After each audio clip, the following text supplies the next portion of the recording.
Um, well, a few people might trickle in. If anyone has any questions you're curious to ask, this is a live Q&A. That's the purported theme. Thanks for joining. I can go into dream mode. Dream mode. Sorry, I'll get back to this. How old was I when I first started having symptoms? Well, um, about 14 or 15 was when I first noticed I was having symptoms of some sort, and I looked up. I looked up online because I was a kid that had the internet. Every kid has the internet today, but I was one of the early kids that had the internet. And I was looking up on the internet. I found people describing themselves, describing their own situation. They had schizophrenia, and they were talking about their experiences, and I related to that, and I self-identified before I went to the psych ward for the first time, which was 17. So 17 was when I first was really acutely psychotic, and everyone else was noticing. I noticed, and my mother says there were warning signs from when I was about 15 or so that things started to change for me, and I started getting into a darker place psychologically. The WTF Pated commented and asked a question about earlier diagnoses, and in grade 11, I was diagnosed with chronic pain. The doctor called it pain amplification syndrome, and I noticed chronic pain issues back in grade 5. I remember a school teacher came and put his hand on my shoulder after gym class, and after gym class, after the exertion, he patted me on the shoulder, and I went, ow, ow, ow, and he told me that I had a low pain threshold. So that was present before about 17, like I said, when at the end of grade 12, and in the summer after that, by the September after I graduated from grade 12, I was in the hospital and hallucinating and full bore delusions and all that. Thanks for the questions. Those are good questions.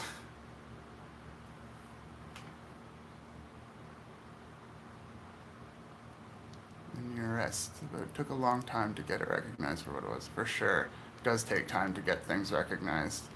I started looking for medical help regarding my pain issues. I looked at that from a young age because I had family members that had chronic pain, so I recognized it, I guess. Hi, the artist next door. Welcome. Thanks for joining in. Does anybody have another question? I think I answered those two. I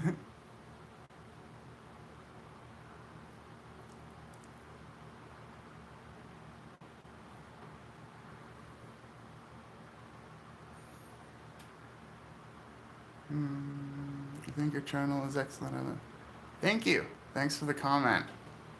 Welcome to my first live stream. I'm glad people learn from my videos. That's the comments that I receive on my videos year after year, month after month, week after week are so heartwarming. People thanking me for teaching them something, showing them something they didn't know. I know that not everyone talks openly about mental health issues. I don't even talk openly about all my mental health issues with everyone. I talk more openly to my YouTube channel and people that I'm friends with. It's an archive. Yeah, for sure. Thank you. I will keep it up.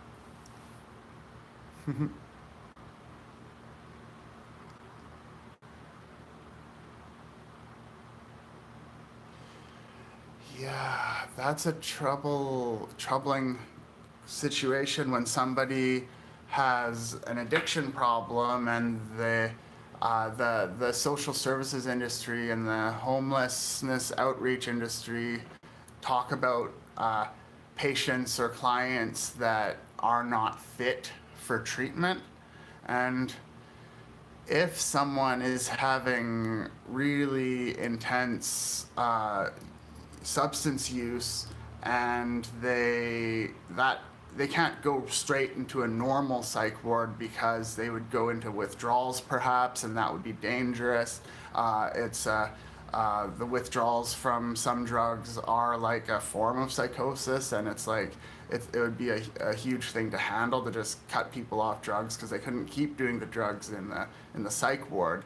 But treating people who are in the community who are addicted to various substances but still need ongoing psychiatric help or psychological assessment for various services, various treatment paradigms, and I think there's probably room for a whole role in social services and medical industry where someone who works with people who are addicted to substances, help them to get psychiatric assistance and like framework for treatment, because that is essential. It's otherwise it just leaves them. So you used the word deserve, and I know some people do have real judgment about people on drugs and substances, but that's going back in time a little bit.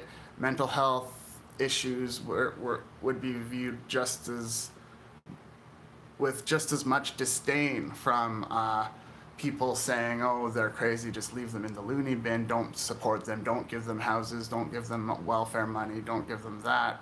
So I think there's those sorts of stigmas are even harder on someone with mental health issues and who is homeless or on substances and not able to just fit in to a system and to a treatment plan. It's a hard move, but it needs to be supported, that move towards living with substance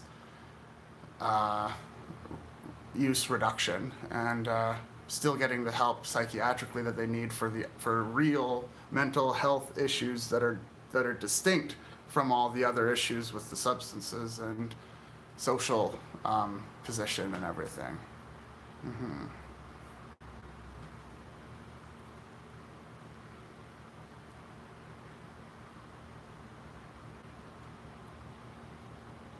Can I see that chat? The chat is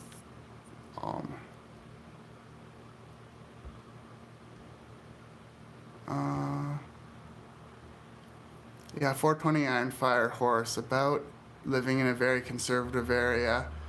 All I can suggest is the people in that area that are caring for those with mental health issues advocate for changing the social views, reducing the stigma. I don't know what else to suggest for that. I'll go back to this question. Artist Next Door, do you feel like having the channel is helpful for you? Yes, I do think it's helpful for me. You mentioned the word archive.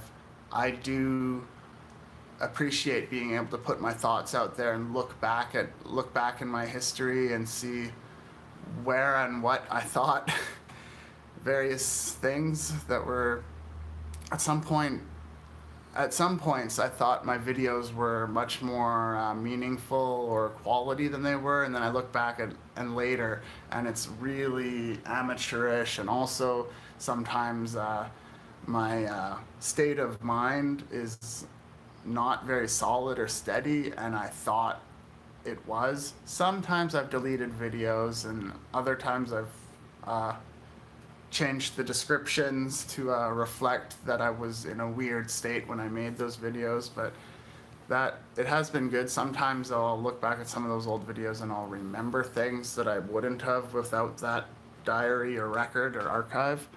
And yeah, so I do feel the channel is helpful for me. And I like communicating, so I like sharing things. The comments, the fact that the comments I get that people appreciating my stories and learning and finding value from them, that is also helpful to me because I like helping people. What WTF repeated? I was actually asking if there was another neurodivergence that was considered before schizophrenia. No, not for me. Okay. That's what's happening. Sadly, we have conservative racism. I've been. I won't delete any more videos ever again. I hope I won't. People that want to understand about it will be watching them for years. Yeah, I bet. uh, hmm.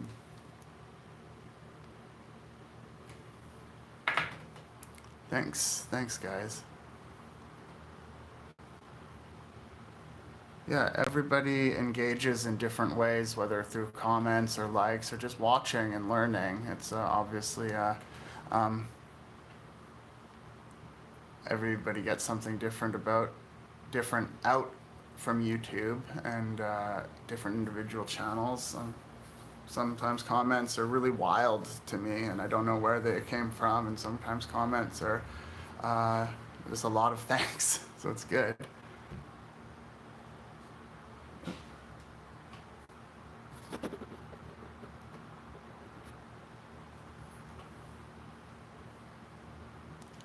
$15, running strong. Oops, shit. Sorry, I shouldn't have swore. This is not meant for 18 years and older. Any teenager might be watching. I shouldn't have swore. Maybe I'll blink it out or be able to later.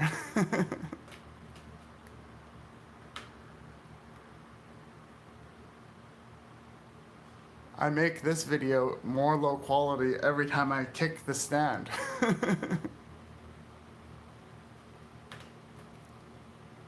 Cool. Yeah, a lot of people do comment about watching this content. People who have family members or partners who are having mental health issues, and they find a lot of benefit from things, from learning about sometimes when somebody is more thick in symptoms and maybe less likely to have insight at the moment, I think people that know them want to find out more, so they find value from me because I am verbose. So oh, I can't imagine how it will end up. You're right.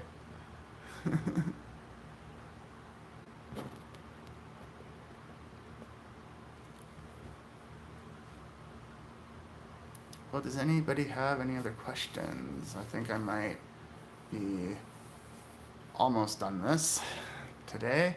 I have some other things to do today, and I'm glad to have done this and talk to all of you. Just keep hearing. I will. Thanks for the reassurance.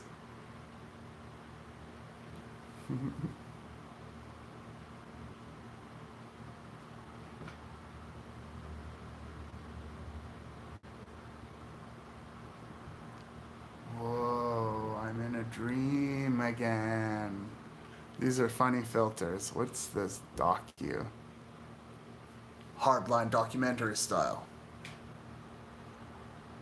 Dawn. Normal.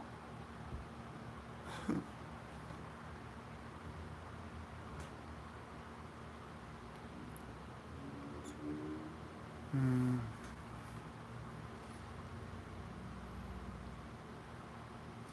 420 Iron Fire Horse. I can only suggest being as supportive as you can, right? Being as supportive as you can all the time. And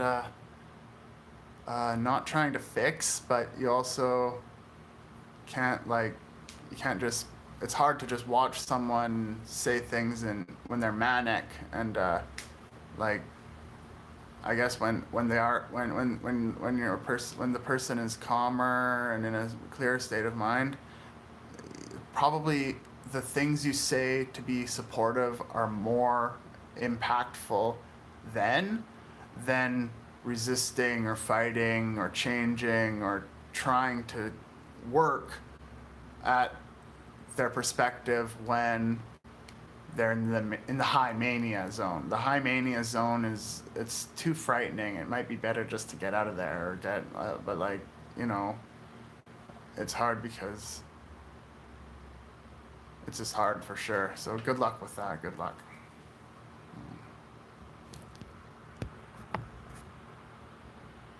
Heidi K, you asked, do you think social anxiety and schizophrenia go hand in hand? For many, yes. For me, sometimes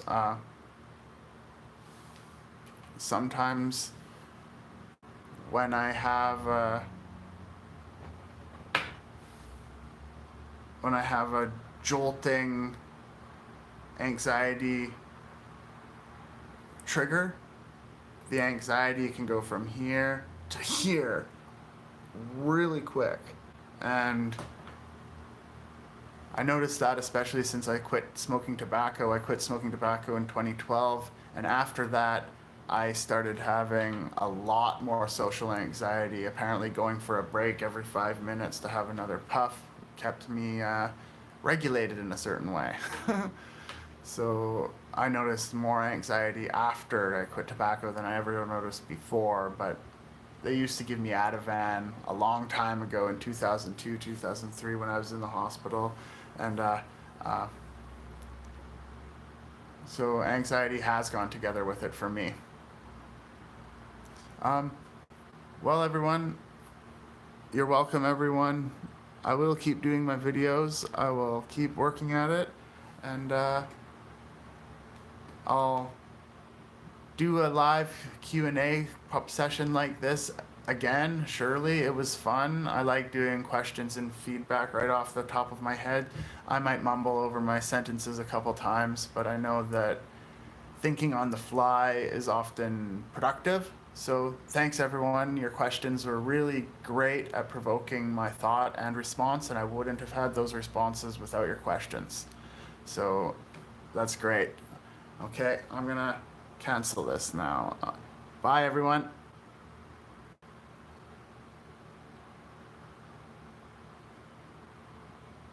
Gonna stop streaming. Okay.